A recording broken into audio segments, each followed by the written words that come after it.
Uno, dos. Ok.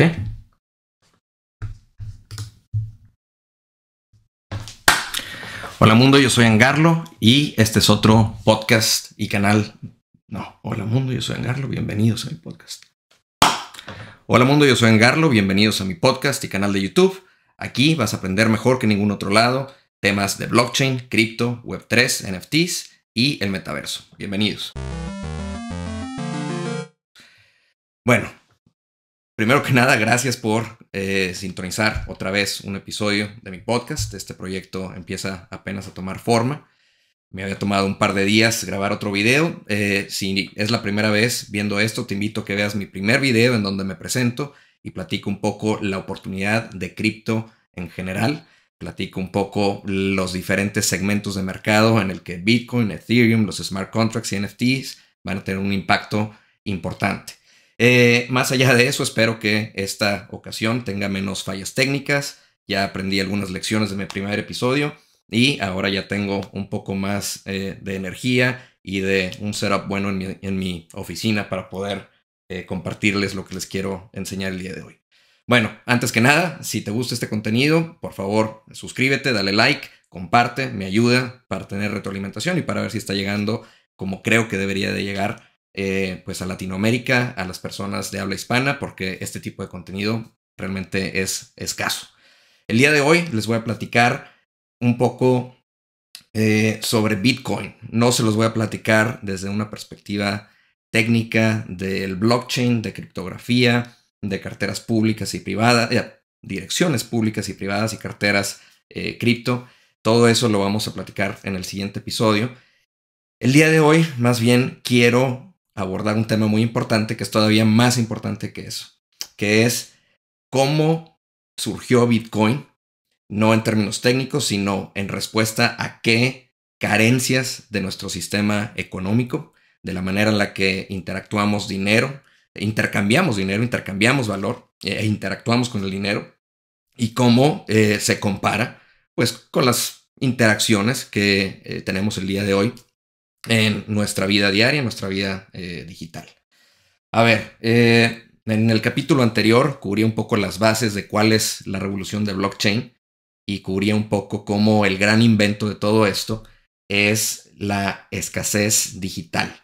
Cómo Bitcoin jamás va a poder tener más de 21 millones de Bitcoins en circulación. Cómo toda esta revolución introduce la propiedad digital. Y más importante que eso, abordé un poco también cómo esto está construido de una forma descentralizada y open source, por lo cual tiene muchas propiedades que van a hacer de esto algo gigante y que representa una oportunidad gigante. Bueno, ya hice mucha introducción, ya los invité a mi otro capítulo. Antes que nada, déjenme les platico un poco también sobre mí. Les había comentado, me presenté como Angarlo, mi nombre es Luis García. No les dije por qué me llaman Angarlo ni de dónde viene eso. Es un apodo que viene desde que tengo, pues yo creo que unos 15, 16 años, que eran mis primeras interacciones con el mundo web. A mí me tocó la primera versión del internet y resulta que en la prepa o en la secundaria, no recuerdo, mi maestro de computación me decía, oye, necesitas crear una dirección de correo que tenga dos caracteres de tu nombre, 2 caracteres o 3 de tu primer apellido, 2 de tu último apellido, algún número, alguna manera de tener un identificador único. Yo no entendía en ese momento qué estaba haciendo, pero al final mi nombre completo es Luis Antonio García Lozano. An de Antonio, Gar de García, Lo de Lozano.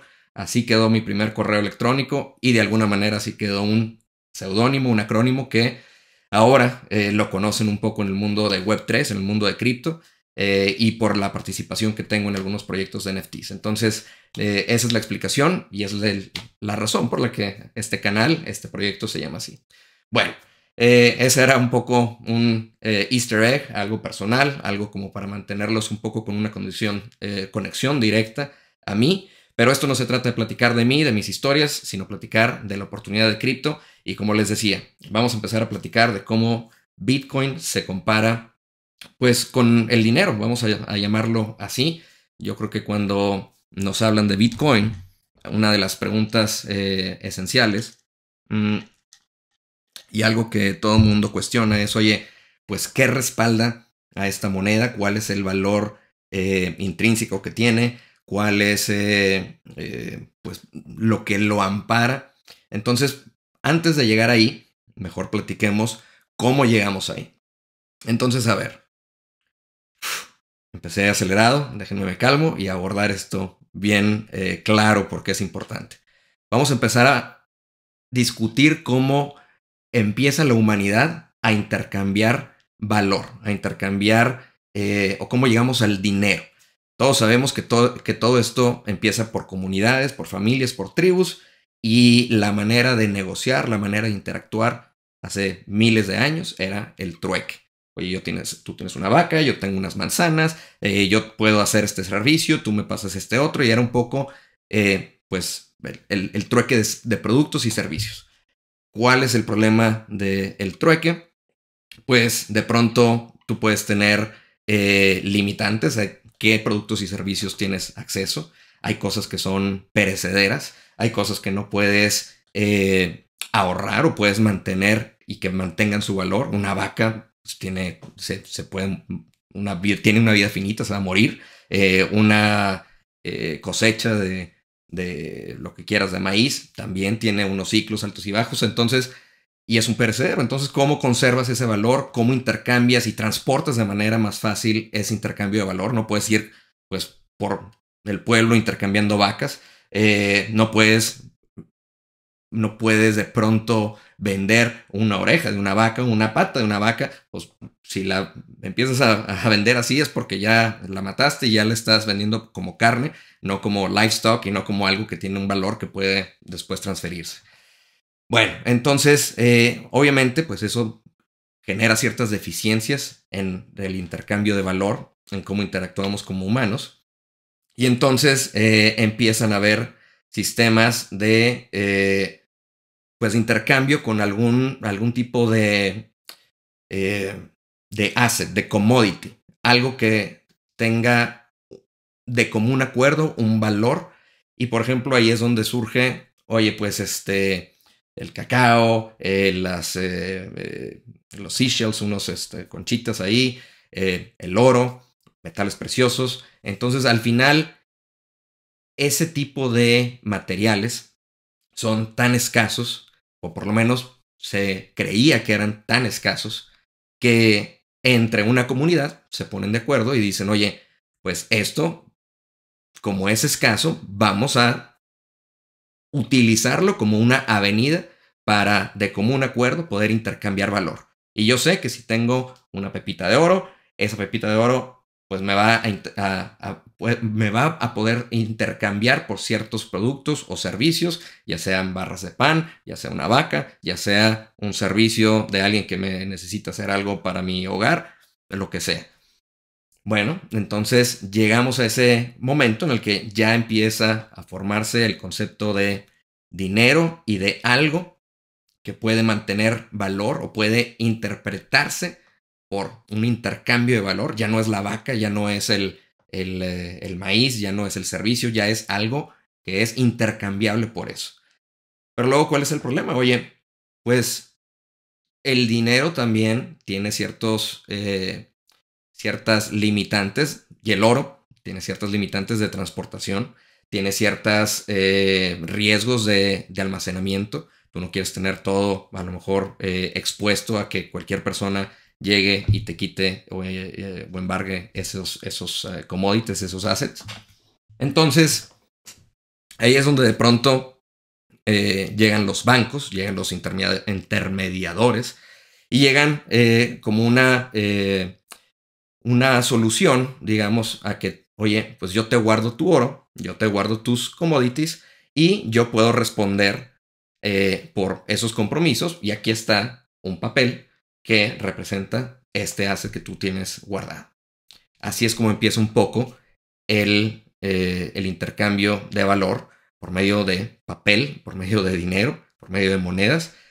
Ya los bancos ahora y el intercambio de valor ya no es ni siquiera con el oro que todos se habían puesto de acuerdo que representaba algo que podía intercambiar una vaca, sino ya es ahora un papel que ahora representa que el banco tiene el oro, que representa algo que puedes intercambiar por un producto o un servicio. Ya estás 3 niveles más adentro.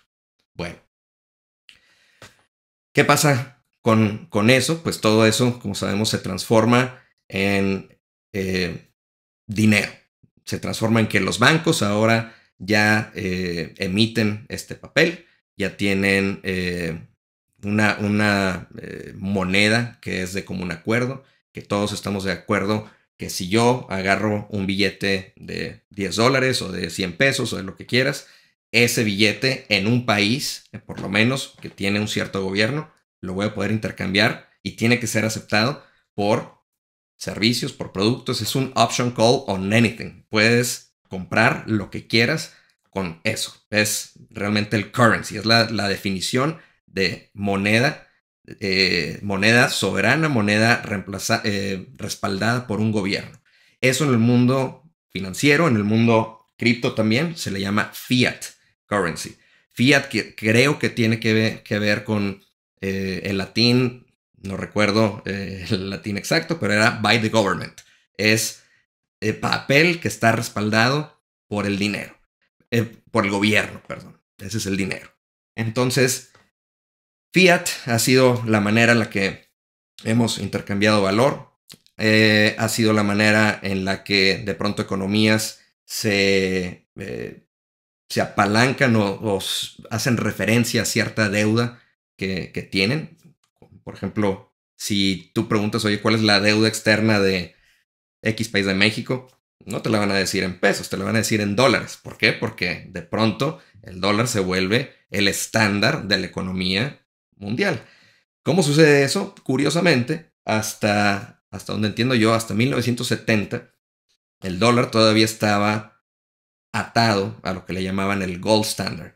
¿Qué significa? Que cada dólar que tú tienes tiene que estar amparado por el equivalente en oro que tiene ese valor.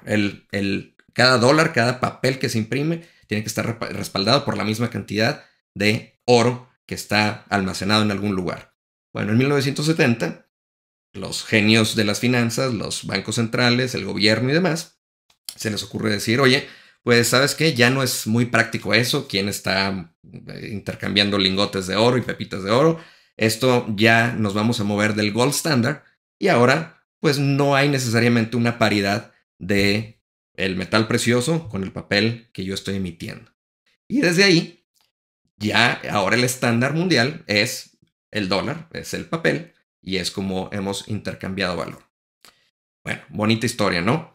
¿Cuál es el problema de todo esto? Si analizas un poco la trayectoria y donde llegamos aquí, pues punto número 1, esto está respaldado por un gobierno. Si de pronto el gobierno emite más dinero, que es lo que platicábamos en el episodio número 1, si hay una emisión o un supply nuevo de billetes, de monedas en circulación, pues eso hace que el resto de billetes y monedas que ya existían valga menos.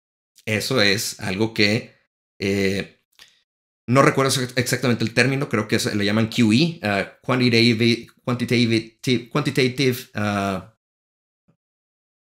Easings, y básicamente es que el Banco Central compra bonds, compra certificados del gobierno, y esa compra lo que hace es inyectar liquidez de dinero al mercado, al gobierno, a la circulación total. Y luego el gobierno dice, bueno, pues este dinero lo meto a cheques de PPP, a cheques de relief de COVID, o lo que quieras, desarrollo, construcción, hasta guerra a lo mejor, pero a veces ese tipo de acciones es lo que hace que el dólar o el fiat, el dinero amparado por el dinero amparado por el gobierno, pierda valor y que los precios de las cosas suban. ¿Cómo ocurre esta subida? Simple y sencillamente, la economía de un país tiene un Producto Interno Bruto, un PIB, y ese PIB equivale a cierto valor o equivale a cierta producción económica del país. Una cierta cantidad de casas, una cierta cantidad de exportaciones, una cierta cantidad de economía que genera trabajos y servicios, y es una cadena de suministro y cadena de valor finita. Y lo que esperas como país es de que año a año empiece a subir poco a poco ese Producto Interno Bruto, ese valor de tu cadena de suministro y de nación que puedes generar. Bueno, ¿qué pasa? Que al final ese Producto Interno Bruto es finito. Hay una cantidad finita de casas y de servicios y de hoteles y de carros. Y si tú de pronto imprimes 20% más de dólares, que sucedió en 2020 y 2021, entonces ahora tienes 20% más de dólares en circulación. ¿Qué sucede? Tú tienes la misma cantidad de casas, a lo mejor hasta menos, porque resulta que con una pandemia y con una demanda de casas un poco más grandes y demás, hay un shortage, hay una escasez de casas en el mercado. Y entonces con eso, ¿qué sucede con el precio de las casas? Oye, si yo tengo la misma cantidad de casas y ahora llegan otras 20 personas más de las que tenía antes, con más dinero, porque ahora le cayeron cheques y demás, ¿qué le pasa al precio de la casa? Pues sube, porque ahora tienes más demanda cuando la oferta sigue siendo la misma casa que tú tenías, o la misma cantidad de ciertas casas que ya se habían construido. Esa es la inflación que ahora mismo estamos experimentando. Entonces, a ver, ese es un punto importante, como los bancos centrales, el fiat, el gobierno, la capacidad de imprimir dinero genera inflación, pero también de alguna manera corrompe un principio básico del dinero y del almacenamiento de valor, que es básicamente que tú quieres respaldar tu dinero o almacenar tu valor en algo que sea escaso. ¿Por qué? Porque si no es escaso, si es algo que se puede imprimir, si es algo de lo que hay mucho, pierde valor, lo acabo de mencionar. Finalmente, esa es la razón también por la que no ahorras en bolívares. Es la razón por la que tiendes a ahorrar en cosas que sabes que no van a explotar en emisión de un día para otro. Y típicamente, porque así nos han enseñado y porque así está la economía mundial, respaldada por el dólar, típicamente ese ha sido el dólar. Pero como te acabo de decir, el dólar han estado imprimiendo billetes por los últimos 2 o 3 años y hasta ahora, ya que tuvo el impacto de inflación, es de que los bancos centrales y la Fed está diciendo, ¿sabes qué? Ahora tengo que hacer la reversa de todo esto, tengo que subir mis tasas de interés, que significa que ahora es más caro pedir prestado dinero para que la gente gaste menos, la oferta ahora pueda ser mayor a la demanda. La demanda, ahora que la gente tiene menos dinero para gastar, porque es más caro pedir prestado, bueno, pues ahora la oferta y la demanda se tienen que regular y los precios deberían de bajar. Así es como lo están queriendo hacer. Pero quiero que te des cuenta de una cosa. Al final de esto, al final de todo, esto es un banco central moviéndole a la palanquita de imprimir dinero o subir tasas de interés. Tienen control de cómo opera toda la economía del país y todo el fiat, todo esa moneda donde tú estás depositando valor y ahorrando, porque te dijeron, oye, tú ahorra, es lo que tienes que hacer, ahorra. Sí, es muy importante ahorrar para tener una red, es muy importante ahorrar para emergencias y demás y para poder reaccionar rápidamente.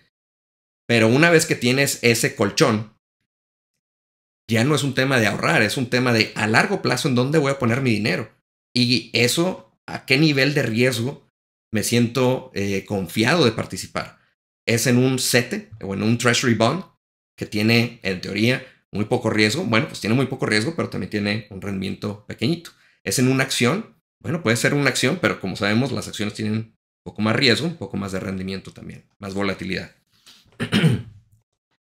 Bueno, ya les platiqué un poquito todo el sistema actual, cómo llegamos ahí, pero vamos entonces a recapitular y pues reflexionar un poco entonces cuáles serían las propiedades que hacen que una moneda o que hacen que algo que está diseñado para almacenar valor debería de tener para ser superior al dinero, para ser superior al oro, para ser superior a el intercambio de bienes y servicios por medio de trueque. Si me permiten, un traguito de agua. Bueno, entonces, ¿qué propiedades tiene que tener una buena moneda o un buen almacenamiento de valor o dinero, como le quieras llamar? Pues para empezar, tiene que ser universalmente aceptado. Yo no puedo decir, oye, pues me voy a inventar el Angarlo peso y ahora este es el que se tiene que aceptar en estos países y en estos, pues difícilmente, ¿no? Tiene que ser algo lo suficientemente universal, conocido, aceptado, como para que pueda intercambiar valor. Entonces eso pues está muy bien logrado con el oro, está muy bien logrado con los dólares a lo mejor. Digo, si tú tienes dólares, seguramente te los van a aceptar en todos lados, en todo el mundo. ¿Alguna otra moneda? No lo sé. Yo creo que si tienes, de nuevo, para la gente de Venezuela, pero yo creo que lo sabemos, si tienes bolívares, a ver quién te los toma en cualquier lado del mundo. Yo creo que nadie. Entonces, de nuevo, pues el dinero tiene que tener una universalidad, tiene que tener una aceptación que sea útil para lograr este intercambio. Otra propiedad que tendría que tener el dinero es que sea transportable. Ya lo platicamos hace un segundo. Yo no puedo llegar o ir con mi vaca a todos lados e intercambiar la vaca por servicios y productos cuando pues, es algo gigante. Yo no puedo ir con lingotes de oro en un avión para cerrar una casa en otro lado. Yo no puedo vender una casa si esa casa, el comprador pues está en el otro lado del mundo. El comprador del otro lado del mundo no le interesa una casa, salvo que sea de vacación o así, pero ahí es donde te das cuenta que la transportabilidad, la portabilidad de un asset es importante también.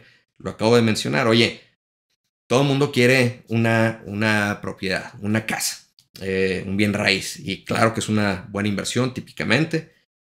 ¿Por qué? Porque tiene plusvalía, porque igual funge también como algo que tú puedes rentar o donde puedes vivir. Lo sabemos todos.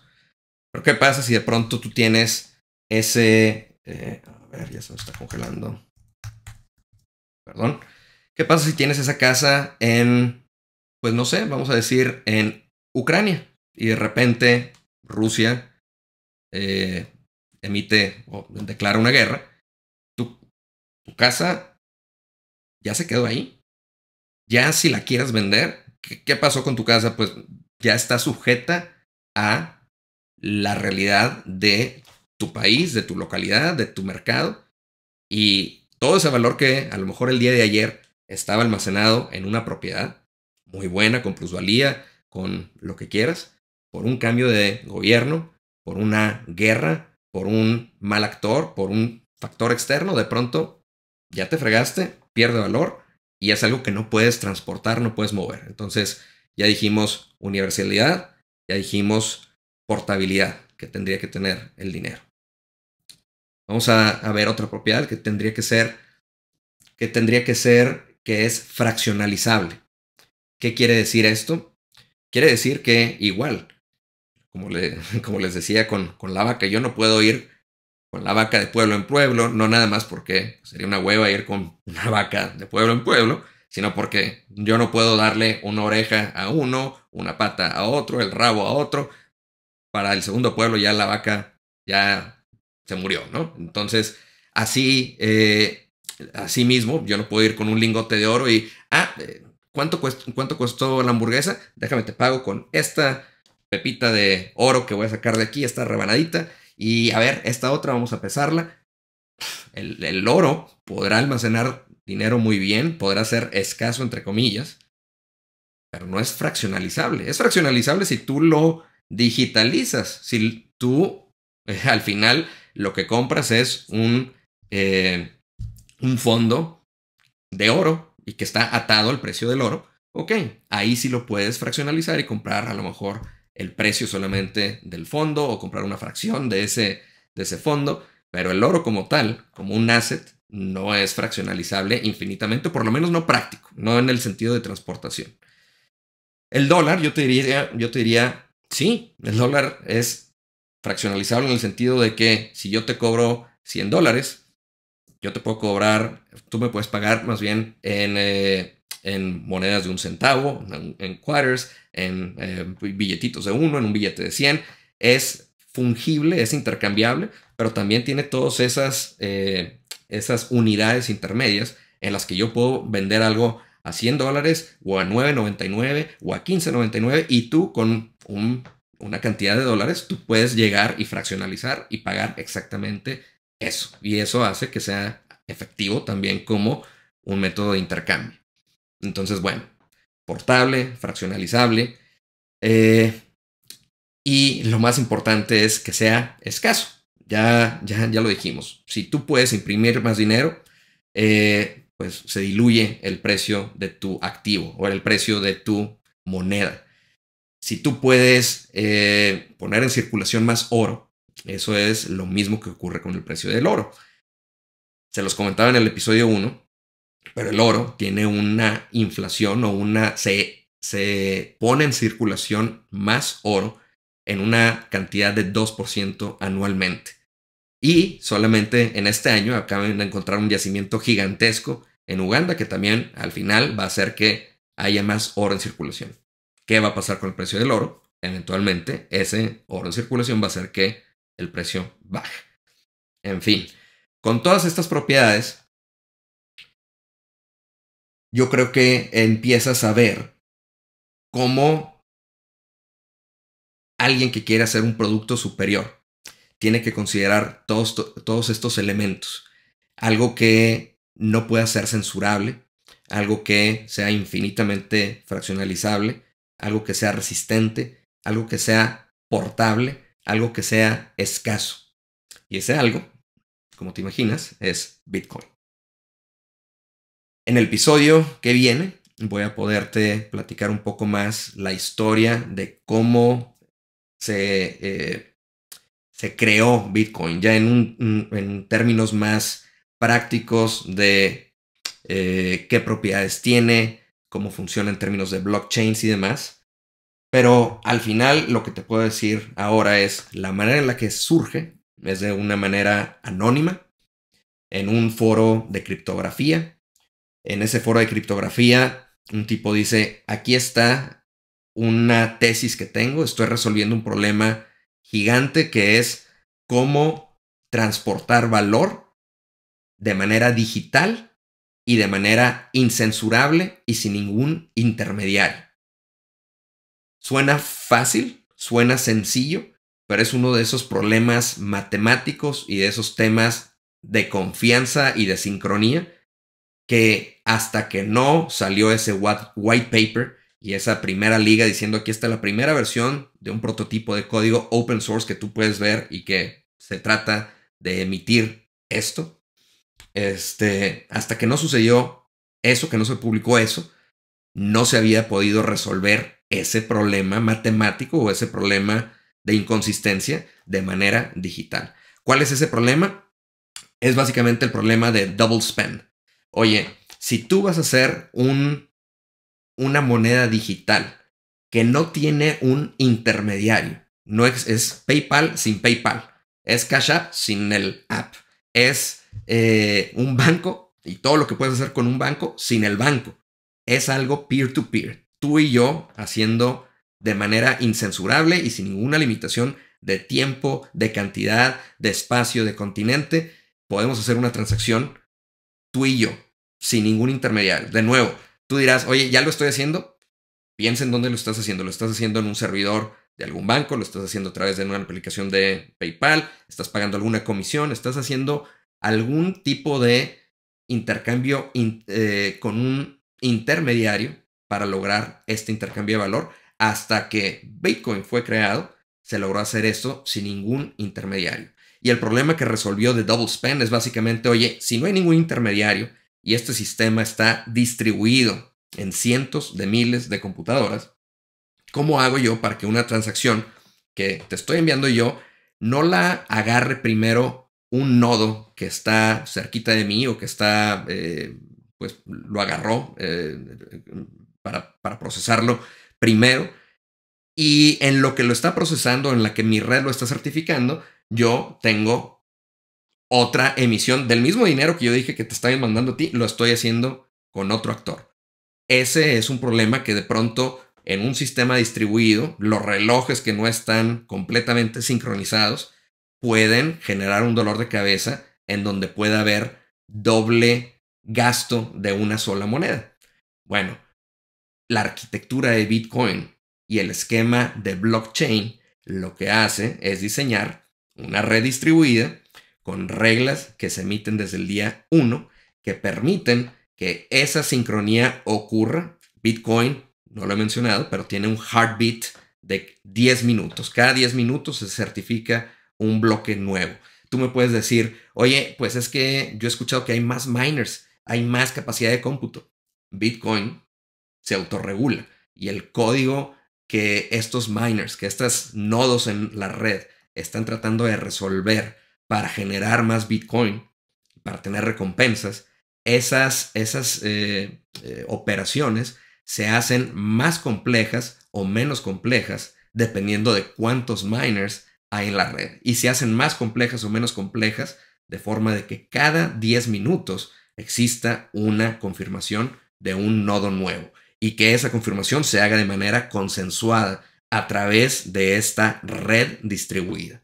Bitcoin y este invento fue lo que logró hacer ese intercambio de valor de un elemento que por primera vez en la historia de la humanidad es escaso, y lo voy a comentar en un momento más, y lo hace de manera descentralizada y resolviendo el tema de double spend, de una manera de que no pueda haber una doble transacción. La red está en consenso y tiene un heartbeat de 10 minutos para certificar un nuevo bloque.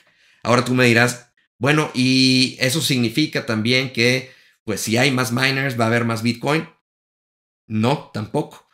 Lo que ocurre con Bitcoin es de que la manera en la que fue diseñada no solamente fue diseñarla de una manera distribuida para que exista este heartbeat, exista esta competencia entre nodos, sino que fue diseñada de una manera en la que también existe una emisión, una política de emisión de Bitcoin que existe desde el día 1 en el que se creó Bitcoin. Un poco para reflexionar en esto. Como te decía ahora, la política de emisión de dólares, esa política está basada en el Banco Central de Estados Unidos, que es la Fed. Y ahí está Mr. Jerome diciendo cada 2 o 3 semanas, bueno, vamos a subir, vamos a bajar, ahora vamos a imprimir más, ahora no. ¿Ok? Eso no existe en el mundo de Bitcoin. En Bitcoin, desde el día 1, hubo un contrato, hubo un código open source que dijo, señores, aquí esta es mi política de emisión. ¿Cómo está esa política de emisión? Oye, para un asset nuevo, para una moneda nueva que tú quieres emitir, tú no puedes tener una política de emisión en donde des pedacitos de una mitad de una moneda que ni siquiera tiene un supply, ni siquiera tiene actores, ni siquiera tiene intercambio. Si tú inventaste el teléfono, lo que quieres es pues poderle hablar a otra persona. Entonces, lo que quieres es que haya un chingo de teléfonos para tener a quien hablarle, ¿verdad? Lo que quieres es que haya una adopción de tu red, ¿verdad? Entonces, no puedes hacer que la recompensa para crecer esa red sea baja, que sea muy pequeña. Tienes que incentivar a la adopción de esa red. Entonces, ¿a qué va todo esto? La manera en la que funciona Bitcoin es que al principio, hace 10, 11 años cuando se inventó, la política de emisión era de tal suerte que se recompensaba con una gran cantidad de Bitcoins. ¿Por qué? Porque era una moneda nueva que no existía antes y que lo que quieres es dar una gran recompensa a las primeras personas que empiezan a minar esos bloques de Bitcoin y a colaborar con tu red. Justamente hoy, estamos a octubre 2, domingo, justamente hoy estaba leyendo que hace 13 años la recompensa promedio de mining que tenían las personas que participaron en ese momento de Bitcoin era 500 Bitcoins para un miner anualmente. ¿Ok? 500 Bitcoins. que no recuerdo si era anualmente, pero creo que lo que sí sé era 500. Estoy seguro de eso. ¿Qué quiere decir eso? El código al principio recompensó y puso en circulación un montón de bitcoins para empezar a generar esa adopción, ese intercambio de transacciones utilizando Bitcoin. Y algo que ocurre en el mundo Bitcoin es de que ese mismo contrato que cuando inició Bitcoin emitió grandes recompensas y una gran distribución de Bitcoins para los primeros miners, para los primeros personas que adoptaron la tecnología y que después ellos empezaron a hacer transacciones, ya saben, el cuate de la pizza que compró 2 pizzas por no sé cuántos miles de Bitcoins que ahora valdrían billones de dólares. Bueno, ahora lo vemos como muy estúpido porque pues sabemos que el Bitcoin vale casi $20,000 el día de hoy, pero en su momento recordemos que valía nada, fracciones de centavos. Y el que tú tuvieras a alguien que te fuera a aceptar algo que valía eso para intercambiarte una pizza era pues un dolor de cabeza, no era lo que es el día de hoy. Ahora, ese mismo contrato que emitió todas esas monedas y esa adopción temprana de la red, ese mismo código se autorregula cada 4 años. Y cada 4 años en el mundo de Bitcoin existe algo que se llama el halving, que es básicamente que la mitad, la recompensa que reciben los miners por minar Bitcoin, cuando pueden minar un nuevo Bitcoin, no es de un Bitcoin, no es de la mitad que haya sido anteriormente la máxima recompensa. Es decir, cada 4 años ahora los miners aspiran a menos Bitcoin para minar. ¿Qué significa esto? Significa que al principio hubo una curva gigantesca de emisión de Bitcoin que conforme fue pasando el tiempo, cada 4 años ahora se vuelve un poco más pequeña, luego más pequeña, luego más pequeña. Les platicaba en el episodio anterior, al día de hoy hay 19 millones de bitcoins en circulación y para llegar al máximo de 21 millones de bitcoins que van a existir en la eternidad, van a pasar 100 años. ¿Por qué? Tú me dices, no tiene sentido alguno. Yo te digo, al final es el diseño de este código que cada 4 años ahora es solamente la mitad de recompensa y de nuevo Bitcoin que se puede minar. ¿Qué significa minar? Estás creando Bitcoin que antes no existía. ¿Ok? Ahora solamente hay 19 millones, en 100 años va a haber 21 millones. ¿Qué quiere decir? Que ahora van a pasar 100 años para los 2 millones de Bitcoins que no existen en circulación al día de hoy. Y cada vez va a ser más difícil minar esos Bitcoins. Y cada vez el incentivo se va a transferir más de minar a cobrar comisiones para los miners. Pero al final es como una pequeña cola que se va haciendo delgadita, delgadita, delgadita, donde al principio hay un montón de monedas que se emiten y al final es bien difícil minar y es muy poco el supply de Bitcoin que se empieza a emitir. Entonces, ¿qué te parece eso comparado con lo que te decía de los dólares y del Banco Central que está con la maquinita de imprimir dinero, subir tasas de interés? Bueno, Bitcoin no tiene esa carencia, no tiene ese factor humano, esa tentación humana, pues sí, esa palanca que responde a factores e intereses de naciones, de gobiernos, de políticos, de diferentes maneras de ver el mundo. Bitcoin está hecha por ingenieros. Es la primera vez en la historia de la humanidad que los ingenieros tienen un approach al sistema financiero y lo tratan de mejorar desde las tripas, no desde vamos a hacer una app y vamos a hacer ahora cómo muevo de mi banco A a mi banco B. No, todo eso ya sucedió. Ahora es cómo hacemos que todo esto, todos estos canales con los que hemos intercambiado valor se vuelvan más resistentes, menos susceptibles a censura de los gobiernos, más escalables. Tú me vas a decir, oye, si solamente puede existir 21 millones de bitcoins, entonces ¿por qué? ¿Cuánto dinero o cuánto valor se puede almacenar en esos 21 millones de bitcoins? Yo te diría, es infinito también. Si es algo infinitamente fraccionalizable, tú le puedes designar el valor que tú quieras a esa cantidad finita de bitcoins. Es ahí donde hay de pronto proyecciones que dicen, oye, pues un Bitcoin, y esto también lo estaba escuchando el día de hoy, no sé si escucharon que hay una gran empresa que mueve fondos, dueña de grandes compañías o no dueña directamente, pero tiene acciones y participación mayoritaria en muchas de estas compañías gigantescas del mundo. Se llama BlackRock, esta compañía. Bueno, BlackRock se acaba de asociar o se acaba de aliar con Coinbase para empezar a ofrecer productos de cripto y de Bitcoin a sus participantes, a sus clientes, a todas estas personas que participan en este gran fondo de inversión. Y lo mismo creo que con Fidelity. Y justo estaba escuchando que solamente si el día de hoy el 2% de este dinero institucional se fuera a Bitcoin, el precio de Bitcoin valdría el doble. ¿Por qué? Porque al final, si tienes algo que es escaso y que tiene una demanda más grande, es lo opuesto a lo que está ocurriendo con la inflación y con el dólar, que se vuelve más,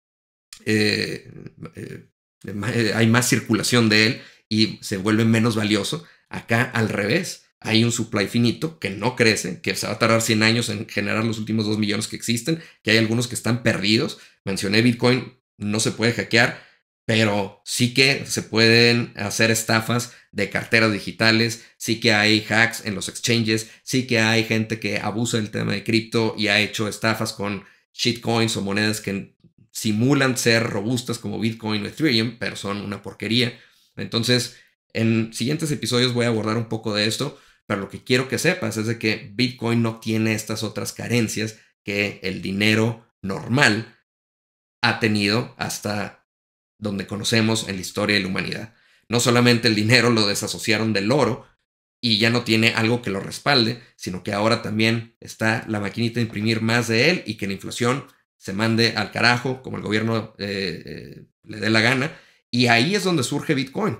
Curiosamente surge en 2009, justo después de la crisis de 2008, donde los bancos tuvieron su bailout, donde imprimieron lo que se les dio la gana, donde después nos llevó la fregada a todos por las hipotecas que se dieron a quien quisieran. Entonces, curiosamente, Bitcoin se crea el siguiente año de esta crisis y desde entonces no ha podido ser parada y no la pueden parar, ni la van a poder parar. ¿Por qué? Porque está basada en algoritmos criptográficos que en los 90 eran codificadas y eran secretos nacionales del ejército. Era un nivel de encriptación que antes era información clasificada y que ahora está aplicada en una tecnología que tú y yo podemos acceder.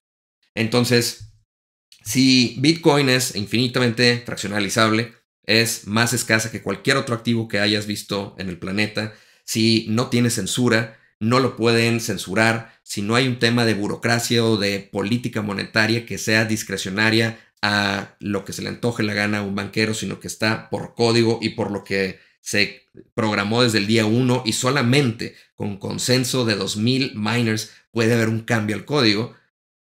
Ahí es donde empiezas a decir, ah, carajo, esto pues sí puede tener un valor. Oye, ¿qué lo ampara? Pues tú dime, ¿cuánto puede valer la red de supercomputadora, la red de la supercomputadora más grande del mundo, la red de computadoras más grande del mundo? ¿Cuánto puede valer eso? ¿Cuánto puede valer una red que crea un activo que no puede ser censurable, que puede ser infinitamente transportable, que puede ser infinitamente fraccionalizable, que es soberano, que nadie te lo puede quitar, que nadie puede tener control de él? ¿Cuánto puede valer eso? ¿Cuánto vale Western Union? ¿Cuánto vale Visa? ¿Cuánto vale Mastercard? Ahora, otra cosa que no he dicho, yo cuando estaba chavo, que estaba apenas empezando a trabajar, por ejemplo, yo llego con unos ahorros a un banco, digo, oye, quiero empezar a invertir, quiero meterme a un fondo de inversión y veo que tienes un fondo de inversión de renta variable, que significa básicamente que se compone de acciones o se compone de un portafolio de acciones que yo entendí en ese momento, pues van a tener cierta volatilidad, pero también van a tener cierto crecimiento. Y en aquel momento creo que tenía 10,000 pesos ahorrados para poder invertir en eso. Y me dicen, oye, pues sabes qué, gracias, pero tienes que ahorrar otros 40,000, porque aquí el mínimo para entrar a este fondo de renta variable son 50,000 pesos. Y aquí está el prospecto de cliente para que veas cuál es tu nivel de riesgo y el tipo de inversión que hacemos y demás. Pero, sorry, güey, tienes una quinta parte de lo que necesitas para poder entrar a este mundo de inversión.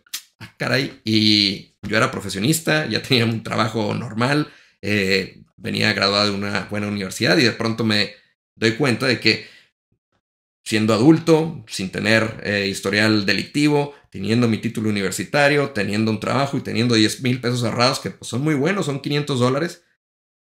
$500, sí.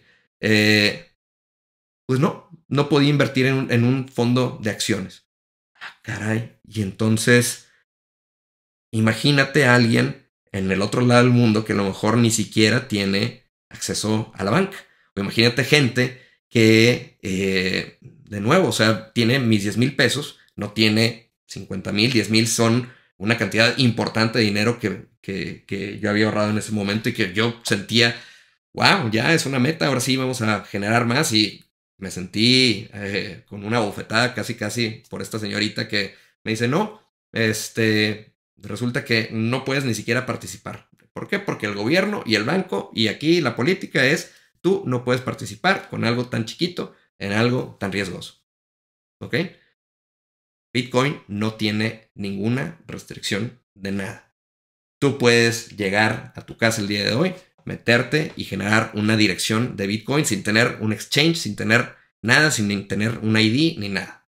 Tú puedes conectar una computadora, bajar el código de Bitcoin y tratar de minar Bitcoin, que a lo mejor vas a ser exitoso o no, o te va a salir más cara la luz que lo que vas a generar de recompensa. Esa es otra historia y lo vamos a platicar después, pero lo puedes hacer y no hay nadie que te detenga a hacer eso. Tú puedes decirle a alguien, oye, ¿sabes qué? Paga en Bitcoin y puedes generar una dirección de Bitcoin en 2 segundos online y que ahí te manden el Bitcoin que sea para lo que quieras, para un servicio que hiciste, para un producto que hiciste, para lo que sea. Sin ninguna restricción de nadie, no importa si eres chico, no importa si eres pobre, no importa si eres rico, no importa si estás moviendo el equivalente en Bitcoin de 10 pesos o de 10 millones de pesos. Así te la dejo. Es igual de sencillo, no hay limitante y nunca se ha parado.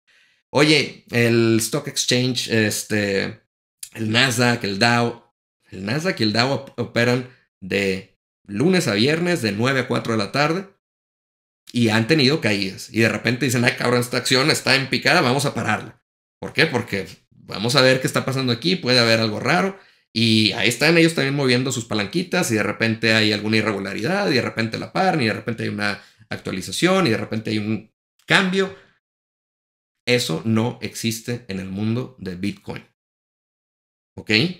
Cualquier persona puede participar aquí. Cualquier persona puede intercambiar la cantidad alta o baja de valor. Tú puedes, dado que es infinitamente fraccionalizable, participar solamente con un promedio de inversión que tú estés haciendo mensualmente. Y al final no hay ningún intermediario ni nadie que te diga que no. Y eso está bien cañón. Para alguien como yo hace 15 años que quería participar en un ambiente de inversión con 10,000 pesos, no podía en aquel entonces. Si ahora yo fuera un chavo que tiene esa oportunidad, sí podría participar en todo este mundo. Bitcoin jamás se ha parado, a diferencia, o hackeado, a diferencia de cualquier otro sistema que tú me puedas mencionar y que tiene sus mantenimientos, tiene sus bases de datos, tiene sus controles, tiene sus backdoors para el gobierno. Eso no existe en Bitcoin. Entonces, ese es lo que diferencia a Bitcoin de otros activos. Así es como surge Bitcoin y se compara contra otros medios de intercambio de valor que tienen, de nuevo, la exposición de la mano humana. Y Bitcoin tiene un código distribuido, inmutable, inhackeable, que está amparado por ingenieros que lo están analizando y mejorando todos los días porque es open source.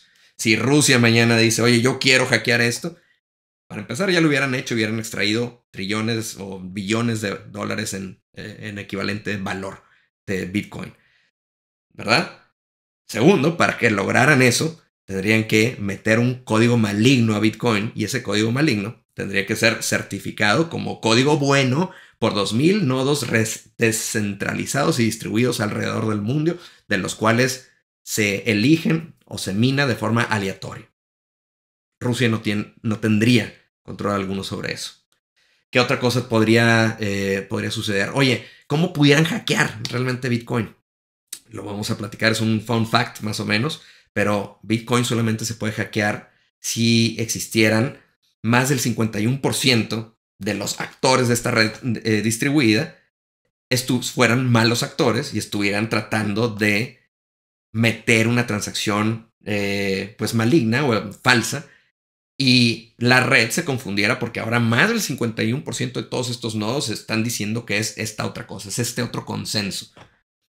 Bueno, eso no va a ocurrir. ¿Por qué? Porque la red ya está tan grande, tan masificada, tan distribuida, que para tú poder tener el 51% del control de la red de Bitcoin, a que no sabes que tendrías que esta supercomputadora y esta red distribuida de computadoras más grande del planeta, la tendrías que regenerar por completo para que ahora tú fueras otra vez, hicieras otro 100% y ahora sí 100% y un poquito más para que ahora tú tuvieras más del 50% del control de toda la red. Eso tendría que ocurrir para que hubiera un hack de Bitcoin, para que un actor maligno modificara el registro y la inmutabilidad que tiene Bitcoin. No va a ocurrir, no puede ocurrir. Y bueno, al final Bitcoin con estas características se vuelve por eso algo que las personas lo llaman como oro digital. No es oro digital, es mejor que el oro, es mejor que el dinero, tiene mejores propiedades de escasez, de transportabilidad, de fraccionabilidad, de resistencia a la censura que cualquiera de estos otros instrumentos, pero bueno, es una buena analogía en el sentido de que antes nosotros almacenábamos valor en un metal precioso como el oro y ahora lo podemos hacer en un elemento digital como Bitcoin. Ahora, tú me puedes decir, oye, pero hay algo que no me hace clic aquí, porque tú dijiste que Bitcoin tiene un heartbeat de cada 10 minutos y cada 10 minutos hay una transacción. Entonces, yo no puedo asumir que Bitcoin va a ser un método efectivo de cambio, de intercambio como cash. Y ahí es donde está un gran debate, si Bitcoin es realmente un store of value solamente o si también es una vía válida como para hacer transacciones rápidas de dinero. Oye, quiero comprar un ticket para el metro, pum, y en un segundo que ya esté. Bueno, al día de hoy eso no puede ocurrir con la red normal de Bitcoin, pero Bitcoin y los desarrolladores y la comunidad de Bitcoin están haciendo otra red que se llama el Lightning Network, y esa red es un poco para transacciones más rápidas, pero es una red como paralela, cuando en realidad la red, el blockchain de Bitcoin, está todavía con este heartbeat de 10 minutos, inmutable, incensurable, imparable. Y ahí está el tema. Oye, ¿lo podrán lograr? ¿Podrán hacer que esa transacción pequeñita y rápida pueda ser factible o no? Todavía no estamos ahí. Hay muchos casos de uso y muchas pues pruebas que se han hecho con este Lightning Network que lo hace más factible, pero también hay otras criptomonedas que están tratando de hacer eso también. Y de hecho, eso es parte de toda una guerra que hubo con Bitcoin, el tamaño de bloque y unas nuevas criptomonedas que se hicieron a partir de ahí. Pero el mensaje de este video nuevamente es: Bitcoin es el único asset que se ha creado que tiene por lo menos una escasez entendible. Es completamente fraccionalizable, transportable, incensurable, imparable. A diferencia del dinero, a diferencia del trueque, a diferencia del fiat, a diferencia del oro. Entonces, te dejo ahí para que tú juzgues si eso es bueno, si eso es malo, y si de pronto, más allá de tu escepticismo, más allá de que tú no creas que tiene un valor, valdría la pena que una parte de tu portafolio, una parte de tus ahorros, aunque sea, como te digo, $10 a la semana, $5 o lo que sea, un porcentaje pequeñito lo metas a un asset que potencialmente puede ser adoptado por grandes corporaciones, dinero institucional, fondos de pensión, que ahora no lo pueden hacer, y que tú tienes el potencial de agarrar un pedacito de esos 21 millones. Sabes que algunos están perdidos, otros todavía no se generan, se van a generar en los siguientes 100 años, pero ese pedacito es un pedacito del pastel que no va a haber otro más. Y eso significa que ese pedacito puede valer un montón. Entonces, ahí se los voy a dejar. Ya hablé otro rato más, unos 50 minutos. No sé qué tanto haya titubeado o haya sido mejor o peor este episodio que el anterior. Lo que sí estoy convencido es de que lo que estoy diciendo aquí no lo está diciendo ningún otro creador de contenido, ningún otro instructor o ninguna otra persona en habla hispana que entienda la foto de criptografía y de Bitcoin y de blockchain de esta manera. Espero que sea útil, espero que te sea de valor. Y si es así, por favor, déjeme un like, déjeme suscríbete ahí al canal o al podcast. Todavía no sé muy bien qué forma vaya a tener este proyecto, si lo vaya a monetizar, si luego vaya a ser un libro, un curso, lo que sea.